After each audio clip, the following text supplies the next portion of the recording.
Kasunod ng pagsertipika bilang urgent ni Pangulong Bongbong Marcos, nagpaalala ang COMELEC sa posibleng dagdag gastos kung hindi maisasabay sa Mayo ang parliamentary elections sa BARM. Ang paliwanag dyan sa pagtutok ni Sandra Aguinaldo. Kasabay dapat ng national and local elections sa Mayo 12, ang parliamentary election sa Bangsamoro Autonomous Region in Muslim Mindanao o BARM. Pero ngayong sinertipikahang urgent ni Pangulong Bongbong Marcos ang panukalang batas na nagpapaliban sa BARM parliamentary elections. Kumilos na rin ang COMELEC para sa posibilidad na isabatas ng Kongreso ang panukala.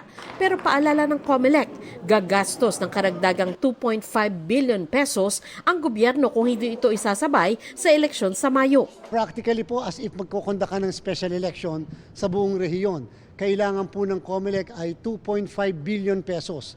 At yan pong sentimientong yan ay properly conveyed natin sa Kongreso.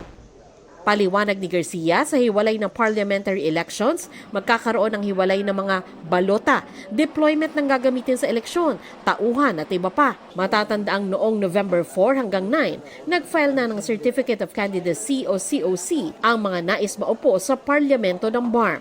Ito sana ang pinakaunang parliamentary elections doon matapos ang 5 taon ng Bangsamoro Transition Authority. Kung sakali, ito na ikalawang postponement ng BARM elections. Sinertipikahan ng Pangulo bilang urgent ang panukala para daw mabigyan ng pagkakataon ng BARM na maayos ang structure nito. Matatandaang nagdesisyon ng Korte Suprema na hindi kasama ang lalawigan ng Sulu sa BARM. Kaya nagkaroon ng kwestiyon kung ano ang mangyayari sa 7 seat sa Parliament na nakalaan para dito.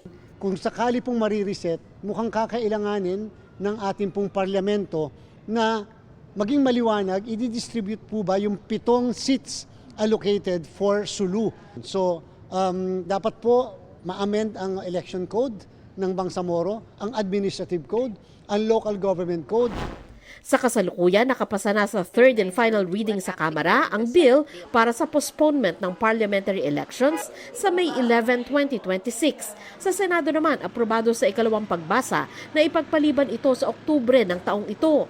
Ayon kay Senate President Cheese Escudero, umaasa siyang ia-adapt ng Kamara ang bersyon ng Senado dahil naaayon ito sa nais ng Malacanang na produkto raw ng maraming debate at diskusyon ng security at election officials. Para sa GMA Integrated News, Sandra Aguinaldo, nakatutok 24 oras.